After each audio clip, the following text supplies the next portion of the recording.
사랑의 하나님 감사합니다. 오늘도 세상 속에 살아내다 주님이 전에 나와왔으니 주님께서 우리를 위로하시고 말씀의 은혜 가운데 우리를 참될 수 있도록 주님께서 함께하여 주시옵소서. 우리가 모든 것을 내어놓고 주님 앞에 예배와 기도와 찬양을 올려드리기 원하오니 주님 우리의 예배를 기뻐 받아주시고 우리의 기도를 주님께서 들으시고 우리에게 응답하는 귀한 시간 될 수 있도록 주님 함께하여 주시옵소서. 말씀에 위로받고 말씀에 힘을 얻는 저희들 될 수 있도록 지금 이 귀한 시간이 될 수 있도록 주님께서 주관하여 주시옵소서. 사랑 많으신 예수 그리스도의 이름으로 기도하였습니다. 오늘 저와 여러분이 함께 읽을 성경 공독은 오늘 말씀은 이사야서 16장입니다. 이사야서 16장 1절부터 14절까지 끝절까지 함께 저와 여러분들이 돌아가면서 교독하도록 하겠습니다. 이사야서 16장 1절부터 14절까지 말씀입니다. 제가 먼저 1절 읽도록 하겠습니다. 너희는 이 땅 통치자에게 어린 양들을 드리되 살라에서부터 광야를 지나 딸 시온산으로 보낼지니라.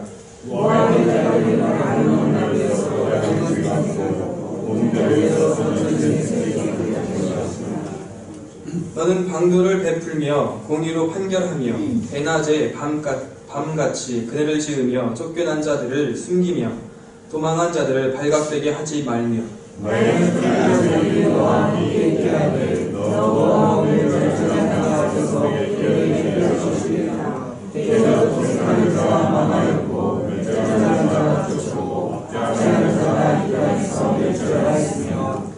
다윗의 장막에 인자함으로 왕위가 굳게 설 것이요 그 위에 앉을 자는 충실함으로 판결하며 정의를 구하며 공의를 신속히 행하리라.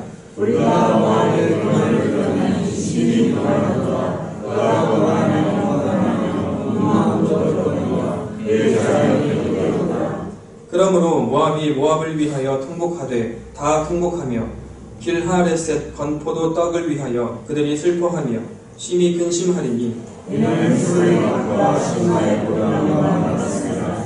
나는 그 가지와 갓을 비춰 나에게도 그 쌀을 사원을 하였더니 이제 그 소자들이 그 좋은 가지를 먹었더라. 그러므로 내가 야셀의 울음처럼 신마의 포도나무를 위하여 올리라. 헤스본이여 엘르알레여 내 눈물로 너를 적시리니 너의 여름 실과 내 동작물의 즐거운 소리가 그쳤습니다. 슬픔과 기쁨이 이를 주변에서 떠났고 포도나무는 물과 즐거운 소리가 적셔지고 들은 물을 밟아서 사랑스러우니 이런 내가 즐거운 소리를 금지하였습니다. 이러므로 내 마음이 모압을 위하여 수금같이 소리를 발하며 내 창자가 길하레셋을 위하여 그러하도다. 모압이 그 산에서 불안하고 공부하며 자기 정체를 나서 들어가지고 소용없으리라.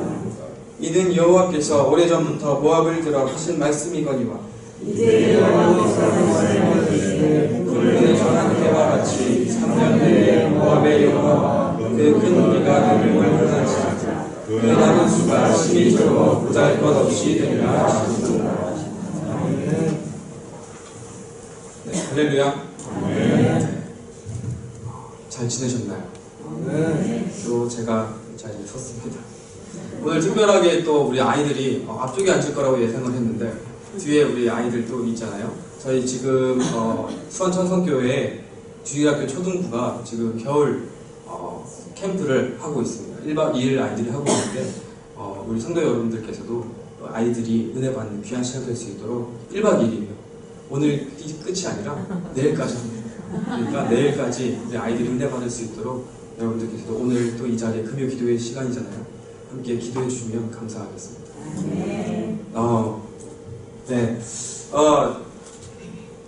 사랑하는 성도 여러분, 지금 저희들이 금요 기도회 시간을 통해서 이사야서를 이사야 정말 길죠.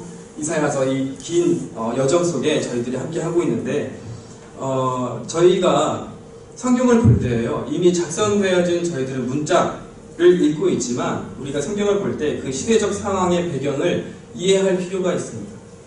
그래서 성경을 작성한 그 기자가 어떤 심정으로 그리고 어떤 문체로 그리고 어떤 신학적 하나님에 대한 이해를 가지고 썼는지 알 필요가 있어요.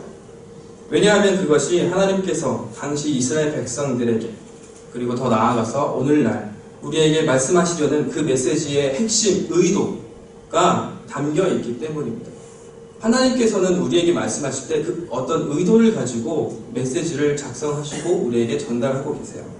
그것을 고려하지 않고 우리의 입맛대로 성경을 확인하면 성경을 왜곡하는 저 옆 동네 사람들처럼 취향대로 해석하는 우를 범할 수가 있습니다. 저 옆 동네 친구들 알고 계시죠? 이단들. 네, 이단들. 여러분 이단들하고 저희들의 공통점이 뭔지 아십니까? 네? 서로 이단이라고 한다고. 더 큰 공통점이 있어요. 하나님을 믿는다. 같은 성경을 봅니다. 다른 성경을 보지 않아요. 같은 성경을 봐요. 근데 왜 다를까요? 왜 다르게 해석을 할까요? 방금 제가 말씀드렸죠. 자신의 입맛대로, 자신의 취향대로, 하나님의 의도는 생각하지 않고 자신의 입맛과 취향대로, 자신의 상황적 배경대로 내 상황에 끼워 맞춰서 그렇게 해석을 하기 때문에 성경을 왜곡하는 우를 범하고 있습니다. 지금도 그래요. 요즘 시대에는요, 취향 존중 많이 들어보셨죠? 그 젊은 세대들은 우리 아이들, 여기 앉아있는 초등학생 아이들도 취향 존중이라는 말 자주 들어봤을 겁니다. 그리고 본인들도 많이 사용해요. 굉장히 쉽고 또 많이 쓰이는 단어입니다. 그래서 이 취향 존중을 줄여서요, 취존 이러고 다녀요. 취존, 너의 취향을 존중해준다, 이런 식으로 사용이 돼요. 취향 존중, 발음도 제대로 안 돼요. 취향 존중. 아주 좋은 말이죠. 아주 좋은 말인 것 같습니다. 너의 취향을 존중한다. 그러니까 나의 취향도 존중해주렴. 이러한 이해가 어디서부터 기인된 것인지 아십니까? 많이 들어보셨을 겁니다. 우리 목사님께서도 언급을 하셨었던 내용인데, 바로 포스트 모더니즘이라는 사상에서 기인된 것입니다. 포스트 모더니즘, 이것은 이제 쉽게 설명을 드리자면 다양성을 인정하는 거예요. 절대적인 것은 없다라고 생각을 하는 것입니다. 그러니까 이런 거예요. 그러니까 절대적인 것은 없다고 생각하는 철학적 사상이고 사고예요. 이게 표면적으로는 아주 평화롭고 좋은 내용입니다.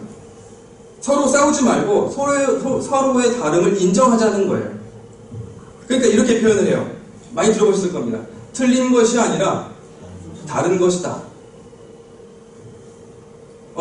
이것을 이제 조금 더 큰 틀에서 보자면 국가 간의 전쟁을 없애자는 평화의 외침으로도 사용이 돼요. 그러나 이제 여기서 더 나아가서 이 전쟁에는 종교적 갈등도 포함됩니다. 대화로 풀자. 비폭력주의를 외치면서 우리는 서로 틀렸다고 비난할 것이 아니라 서로 다름을 인정하는 거예요. 그러니까 이제 네가 옳으냐, 내가 옳으냐를 놓고 싸우지 말자라는 겁니다. 그러나 여러분 기억하시기 바랍니다. 틀린 것은 틀린 겁니다. 표면적으로는 비폭력을 주장하고 평화주의적인 모습을 띠고 있지만 이것은 진리를 사라지게 만드는 사상이고 사고입니다. 절대적 진리가 없다는 것을 얘기를 해요. 성경의 진리는 확실하고 명확합니다. 그리고 하나님께서 우리에게 말씀하시고자 하시는 메시지도 명확합니다. 다양하지가 않아요. 성경을 볼 때 하나님의 의도를 분명하게 파악해야 합니다. 성경에서 다양한 해석이란 존재하지 않습니다. 그럼 어디에서 이 성경의 절대적 진리의 객관성을 확보하느냐? 그러면 같은 성경을 본다고 했잖아요. 그죠? 이단들은 저희와 똑같은 성경을 봅니다. 사이비랑 이단의 차이점 아시나요? 전 이단과 저희들은 어떻게 생각이 드시지만 사이비와 이단은 어떻게 다른지 아시나요? 사이비는요, 말 그대로 그냥 사이비예요. 자기네들이 만들어내는 거. 이단은요, 성경을 왜곡하는 자들 얘기예요.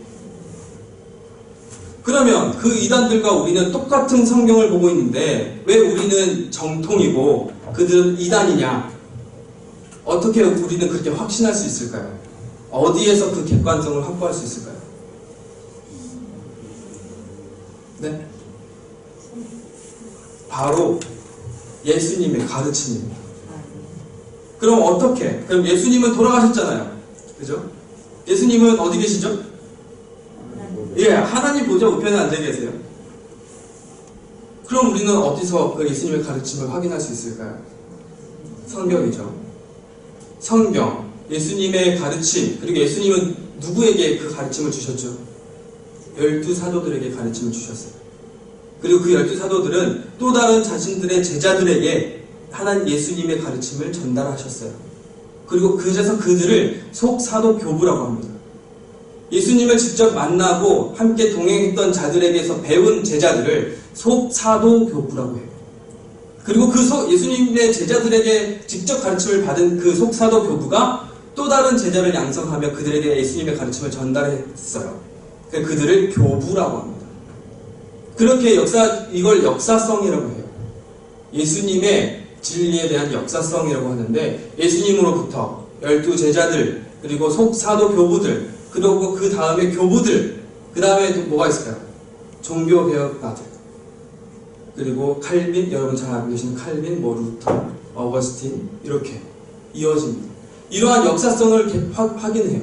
그래서 예수님의 가르침, 12제자들의 가르침, 교부들의 가르침, 종교개혁가들, 그리고 신학자들의 가르침, 그들의 가르침을 쭉 이어온 예수님의 가르침, 그것을 가지고 우리는 성경의 객관성을 확보합니다. 이것을 가지고요, 우리는 신앙의 객관성도 확보할 수 있어요. 요즘 같은 시대에 진리의 객관성, 포스트 모더니즘은요, 사상과 사고뿐만 아니라 다양한 문화 속에 내재되어 있어요. 그래서 우리가 알게 모르게 다양성을 서로 인정하기를 원합니다. 생각해보세요. 얼마나 평화롭습니까?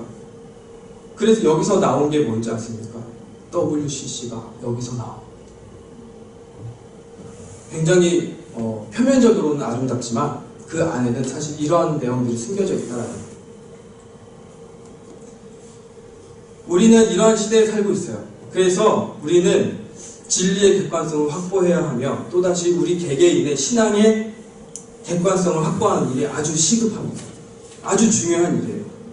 그래서 이렇게 길게 제가 말씀을 드렸지만, 결론적으로는 오늘도 명확한 진리 위에 하나님께서 예비하신 은혜를 저와 여러분이 함께 누리는 시간 되기를 간절히 소망합니다. 아멘. 네, 오늘의 말씀은 이제 본론 들어갑니다. 오늘의 말씀은 15장, 이사야서 15장에 이어서 16장의 말씀입니다. 이 말씀을 드리기 전에 한 가지 예화로 이야기를 하나 들려드리겠습니다. 한 장군이 있었어요. 장군과 그의 수하들을 데리고 여정을 떠났는데, 저기 동산에 보니까 한 무리가 있습니다. 근데 그 무리가 무엇을 하고 있냐? 양들의 털을 깎고 있고 가축들을 목축을 하고 있었어요. 그래서 그 장군이 저들에게 우리가 선대하자, 저들을 지켜주자, 저들을 보호하자 라고 했습니다. 그러다가 물자가 부족했어요. 식량도 부족했어요. 그래서 그 지켜줬던 그 목축을 하고 있던 자들에게 너희 주인에게 가서 우리에게 조금 물량을, 식량들을 좀 조달해다오 라고 부탁을 했습니다. 그래서 그 신하가, 그 목축을 하고 있던 목동 하나가 주인에게 가서 이러이러해서 도와달라고 합니다 라고 했더니, 그자가 나랑 무슨 상관이냐 라고 얘기를 하면서 다시 그냥 돌려보냈어요. 이 얘기를 듣고 이 장군은 화가 많이 났습니다. 그래서 은혜를 모르는 이 자들을 내가 모조리 다 죽여버리겠다 하고 수하들을 데리고 쳐들어갑니다. 근데 그 주인의 여인이 되는 와이프죠. 와이프가 되는 한 여인이 그 얘기를 듣고 이게 상황이 심각하다 라면서 자신의 하인들을 데리고 많은 물량과 식량들을 가지고 그 장군 앞에 갑니다. 가서 엎드리죠. 내 주인이시여,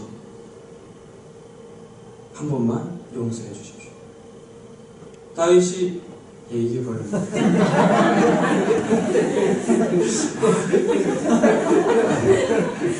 다 알고 계셨죠?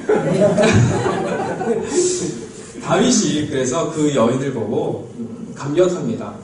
자신의 혈기 때문에 혹시라도 실수할 수 있었던, 피를 불러올 수 있었던 그 사건을 그 현숙한 여인, 누군지 아시죠? 아비가일을 기쁘게 여기고 그들을 다 용서해주고, 그 얘기를 모르고 있다가 얘기를 들은 그 남편 나발, 이 나발이 심장마비로 죽습니다. 성경에서 다윗은 예수님으로도 많이 예표가 됩니다.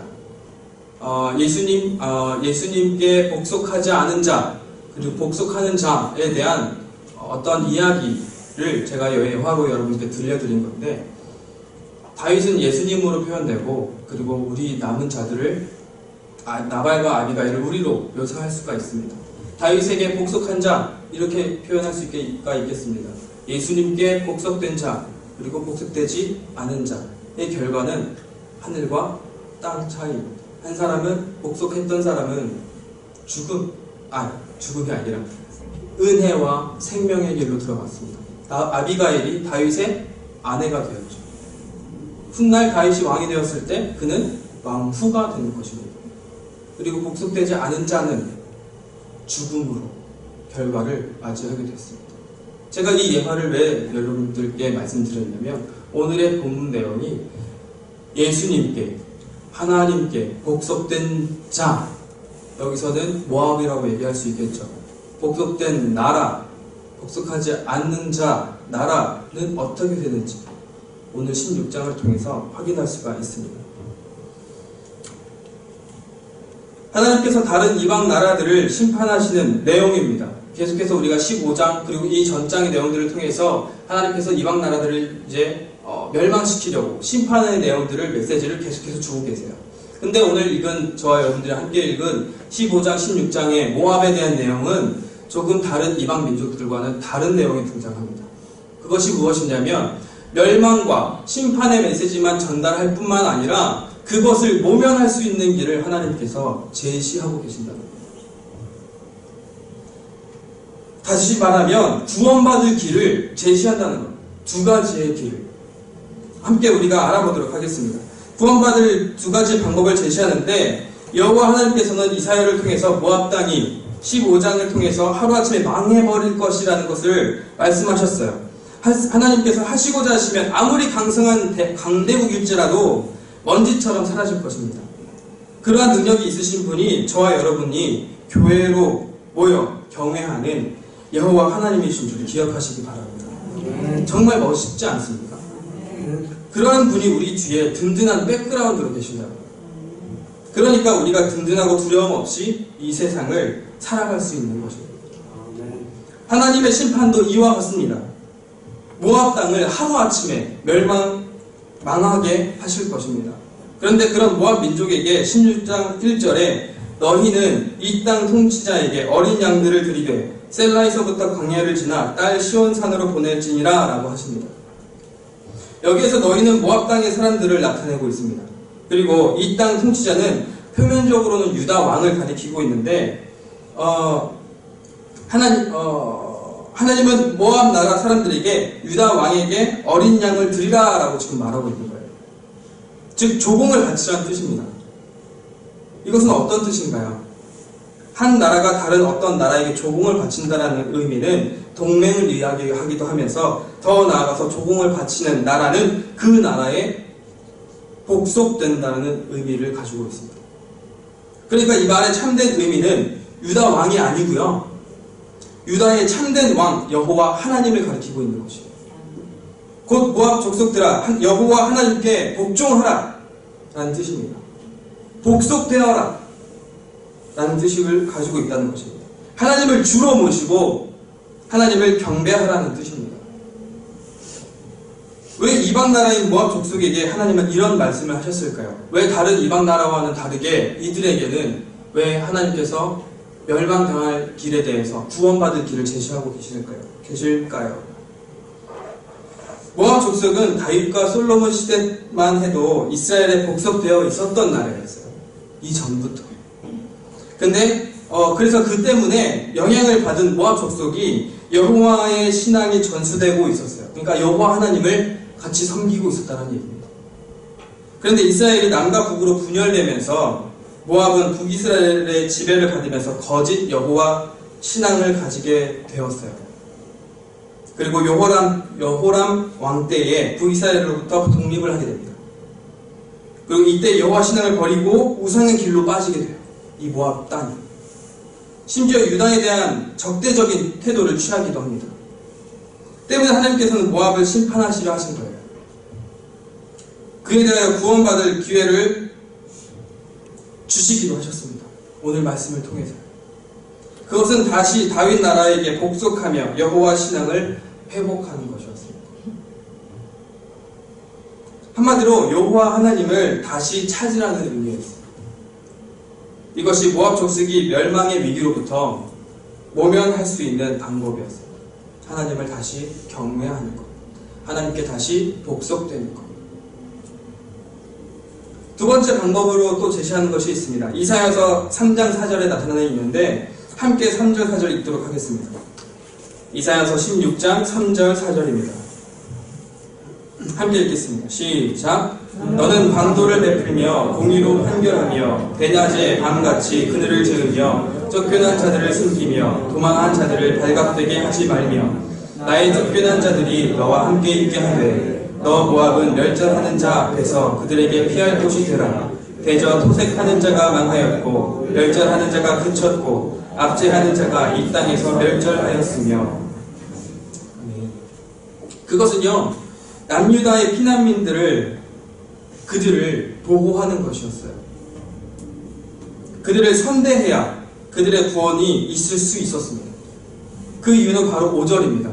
함께 5절 읽겠습니다. 시작. 다윗의 장막에 인자함으로 왕위가 굳게 설 것이요 그 위에 앉을 자는 충실함으로 판결하며 정의를 구하며 공의를 신속히 행하리라. 다윗의 장막에 인자함으로 무엇이 굳게 서나요? 왕위가 굳게 선다고 합니다. 그 이유, 다윗의 왕권이 다시 회복될 것이라는 겁니다.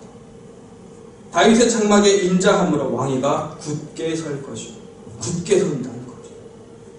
여기서 이 해석에 대해서 다윗처럼 하나님의 뜻에 합하고자 했던 왕들, 히스기야, 요시야 왕들을 들 수가 있는데 그들 역시 완벽하게 이 5절의 뒷절의 내용, 그 위에 앉을 자는 충실함으로 판결하며 정의를 구하며 공의를 신속히 행하리라 라는 이 것에 완벽하게 이룰 수가 없었던 사람이었습니다. 그래서 그들 역시 완벽하게 공의와 구원을 이룰 수가 없었다는 거예요. 인간이었기 때문에. 그들에게도 흠이 있었고 다윗처럼 하나님의 뜻에 합하고자 했던 왕들이었지만 그런 그 왕들의 모습에도 흠이 있었다는 것이죠. 그렇다면 여기서 말하고 있는 5절에 다윗의 왕권을 굳건히 행하며 충실함과 공의를 신속하고 완벽히 이룰 자는 누구일까요? 여러분, 이사야서가 멸망의 심판을 말씀하고 있으면서 계속해서 또 말씀하고 계시는, 예언되고 있는 메시지가 혹시 무엇인지 아시나요? 예, 맞습니다. 메시아에 대한 내용입니다. 메시아를 계속해서 언급하시면서 하나님께서 비유를 통하여, 나라들을 통하여, 이웃 열방들을 통하여 예수님이 오실 것을, 예수님이 행하실 것을 계속해서 예언을 하고 있는 장면입니다. 그와 마찬가지로 지금 저희들이 함께 읽은 이 5절의 내용, 이 5절의 내용도 바로 메시아를 말씀하고 있는 것입니다. 바로 예수 그리스도인 것이죠. 곧 모압 족속이 두 번째로 멸망의 위기에서 면할 수 있는 방법, 그것은 예수 그리스도의 왕권에 복속되는 것입니다. 총 두 가지를 하나님께서 이사야를 통하여 말씀하셨지만 공통적으로 그들이 구원받을 수 있는 것은 바로 여호와 하나님을 경외하며 그의 뜻에 복속하는 것입니다. 그들의 구원의 길은 오직 여호와 하나님밖에 없다는 거죠. 그러나 그들은 교만했습니다. 그들은 그들의 자랑거리인 풍요로운 물질을 가지고 만족하며 자랑하였습니다. 6절 함께 보겠습니다. 6절입니다. 같이 해보겠습니다. 시작. 우리가 모압의 교만을 들었나니 심히 거만하며 교만하며 분노함도 들었거니와 그의 자랑이 헛되도다. 그러나 그들의 풍요로운 물질로 인한 거만함, 그리고 교만, 그 자랑이 다 헛된 것이다 라고 얘기합니다. 교만했습니다. 그들은 풍요로웠어요. 그들은 물질도 많았습니다. 근데 그것이 다 헛된 것이라고 하나님께서 말씀하십니다. 왜 그런지 8절부터 하나님께서 말씀하세요. 8절부터 그 이유가 등장합니다. 8절입니다. 함께 보겠습니다. 8절부터 10절까지 함께 읽겠습니다. 시작. 이는 흑스본의 밭과 신마의 포도나무가 말랐습니다. 전에는 그 가지가 야살에 미쳐 광야에 이르고 그 싹이 자라서 바다를 건넜더니 이제 12의 주권자들이 그 좋은 가지를 꺾었도다. 그러므로 내가 야살의 울음처럼 신마의 포도나무를 위하여 울리라. 헬스본이여 엘르알레여 내 눈물로 너를 적시리니 너의 이름실과 내 농작물의 즐거운 소리가 그쳤습니다. 즐거움과 기쁨이 기름진 밭에서 떠났고 포도원에는 노래와 즐거운 소리가 없어지겠고 틀에는 포도를 밟을 사람이 없으리니 이는 내가 즐거운 소리를 그치게 하였습니다. 아멘. 이유가 무엇입니까? 바로 하나님께서 그들의 풍요로운 물질을 누릴 수 있었던 주재원, 특산품이었어요. 포도였습니다. 이들의 특산품. 그 포도나무 농사를 하나님께서 다 그치게 만들어 버리실 거라는 겁니다. 포도 농사가 잘 되어서 풍요로움을 누릴 수 있었던 것도, 그것을 그치게 하시는 것도 다 하나님의 주권 안에 달린 것이기 때문입니다. 그러나 이들은 그것을 가지고 하나님께 감사하지는 못할 망정 그것을 가지고 우상을 섬기는 데 사용했습니다. 12절입니다. 시작. 모압이 그 산당에서 피곤하도록 봉사하며 자기 성소에 나아가서 기도할지라도 소용없으리라. 여기서 말하는 산당은 그들이 섬기는 우상들의 산당이었습니다. 모압 족속들이 그 심판을 당할 때에, 그리고 그들이 섬기는 우상에게 가서 피곤하도록 봉사하며 기도할지라도 소용이 없다는 겁니다. 모압 족속들이 섬기는 우상은 그모스라는 우상이었습니다. 이들은 자신의 몸을 괴롭게 하는 것을요, 그들 스스로가 경건이라고 생각했어요. 또한 이들은 그모스라는 우상에게 인신제사, 그러니까 사람을 바치는, 자신의 자녀를 불에 태워서 그 우상에게 바치는 행위들을 했습니다. 그런 헛되고 생명 없는 우상에게 그러한 행위를 할지라도 그것은 전혀 소용없다라는 겁니다. 그래서 이사야는 이 예언을 하면서 모압을 위하여 11절에 수금같이 소리를 발하였어요. 이게 기뻐서 어떤 노래를 부르고 그런 모습이 아니라 슬픔의 표현입니다. 울음의 표현이에요. 왜 이사야 선지자가 이방 민족을 위하여 예언을 하면서 그들이 멸망할 것을 보면서 왜 슬퍼할까요? 왜 통곡하며 소리를 내면서 울음을 낼까요? 그들의 안타까움에 선지자의 마음이 전달되고 있는 거예요. 하나님의 그 애끓는 마음, 이들이 회개만 하면, 다시 하나님께로 돌아오기만 하면 다시 하나님께서 묻지도 않으시고, 갑자기 이게 생각나요. 묻지도 않고 따지지도 않고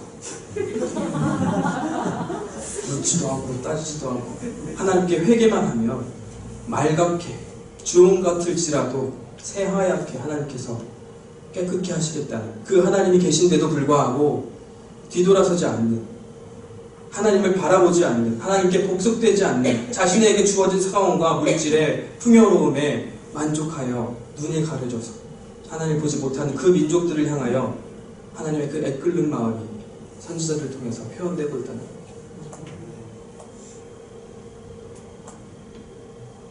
그렇기에 앞서서 하나님께 모압 족속에게 말씀하셨던 유일한 구원의 방법, 그것은 오직 하나님께 있다는 것입니다. 그러니 너희는 하나님께 복속되어라, 하나님만을 경외하라 라는 것입니다. 하나님께 복속이 되라는 것이 오늘 저와 여기 모인 성도님들께서 읽은 오늘의 본문 16장의 내용입니다. 오늘날에도 마찬가지입니다. 모압 백성들도 결국 자신들의 힘과 풍요로운 삶에 만족하며 하나님을 떠나 우상을 섬기면서 그것을 자신들의 자랑거리로 삼았습니다. 결국 그들의 교만은 하나님의 심판을 야기했고 결국 그들은 하나님의 심판을 받게 되었습니다. 그러나 하나님은 유일한 구원의 길을 제시하셨어요.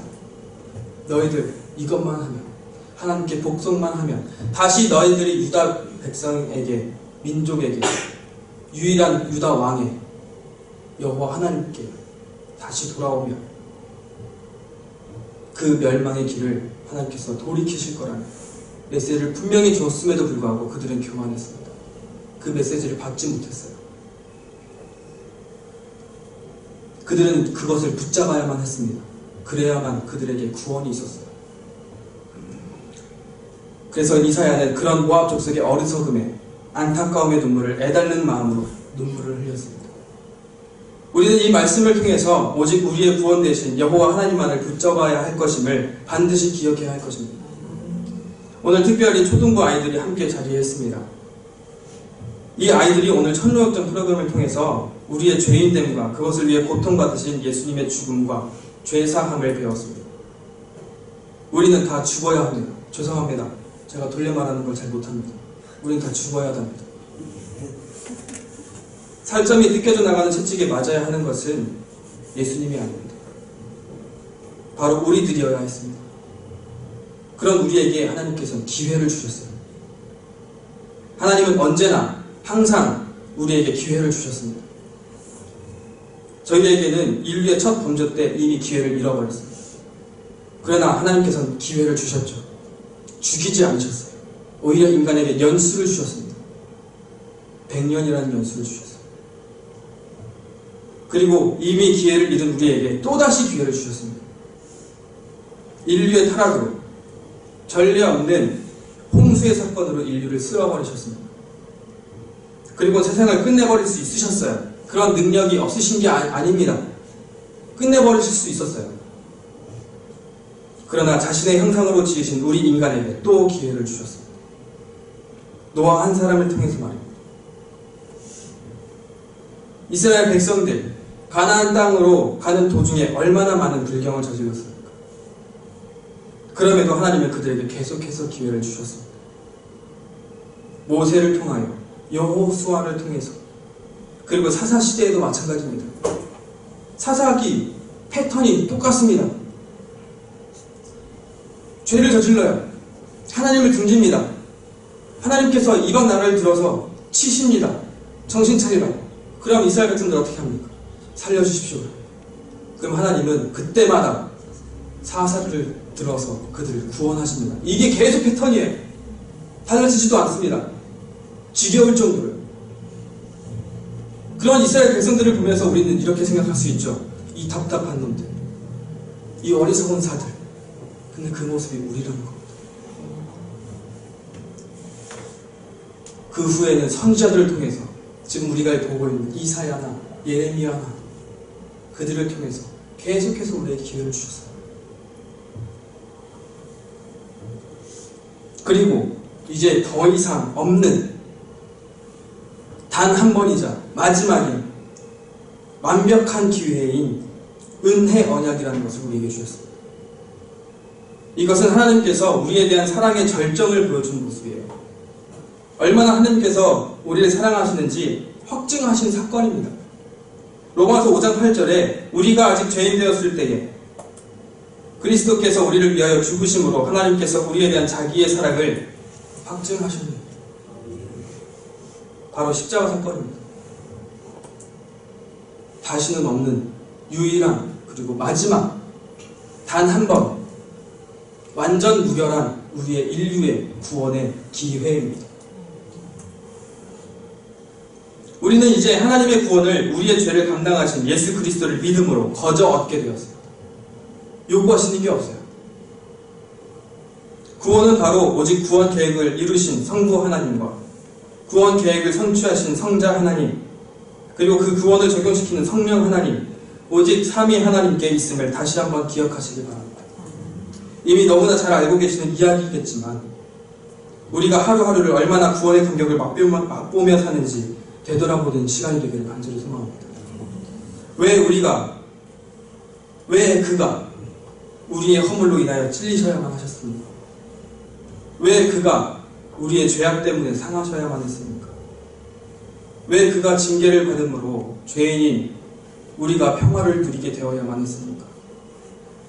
왜 우리가 낳음이 그가 채찍에 맞음으로 인함이어야 합니까? 바로 그 전능하신 하나님께서 우리를 사랑하셨기 때문입니다. 잘 한번 생각해 보시길 바랍니다. 우리를 위해서 죽으신 이유가요, 뭘 요구하시는 것도 아니에요. 단순하게요, 정말 단순합니다. 우리를 사랑하시기 때문이랍니다. 이 말도 안 되는 이유거든요. 누가 우리를 위해서 그 모진 고통을 겪으며 죽겠어요. 근데 그 이유가 그냥 우리를 사랑하기 때문이랍니다. 이 말이 안 되거든요. 근데 이 말도 안 되는 이유 때문에 우리가 감격합니다. 오직 우리의 구원이 그분께 있음을, 오직 우리의 나음이 그분의 사랑 때문임을 우리가 이 시간 함께 되새기길 원합니다. 우리 초등부 아이들이 오늘 천로역정을 통해 배웠던 것처럼 우리의 죄의 무게를 다시 한번 기억하고 말도 안 되는 우리를 사랑하신다는 그 이유 단 하나 때문에 우리를 위해서 죽으신 예수 그리스도의 한량없는 은혜를 기억하시면서 하루를 살아가는 힘과 위로를 얻기를 간절히 소망합니다. 우리가 이것 때문에 오직 유일한 구원이신 예수 그리스도의 사랑 때문에 살아갈 수 있음을 고백하는 저와 여러분이 되시기를 간절히 소망합니다. 기도하겠습니다.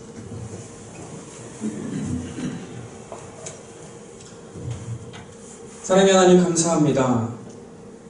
우리가 오직 유일한 구원 되신 예수 그리스도께 복속되기 원합니다. 복속된 자와 복속되지 않은 자를 모압이라는 나라를 통하여 우리에게 알려주신 그 하나님의 말씀을 깨닫고 우리가 오직 주님만을 생각하며 우리를 위해 죽으신 예수 그리스도를 기억하기를 간절히 소망합니다. 우리가 어느 순간에나 예수 그리스도의 그 한량없는 사랑을 기억하면서 우리가 예수 그리스도에 복속되어 오직 주님만을 따르는 진정한 그리스도인이 되기 원하오니 주님, 우리들을 주님께서 긍휼히 여기시고 우리를 주님께서 살펴주시옵소서. 오직 주님만을 따르기 원합니다.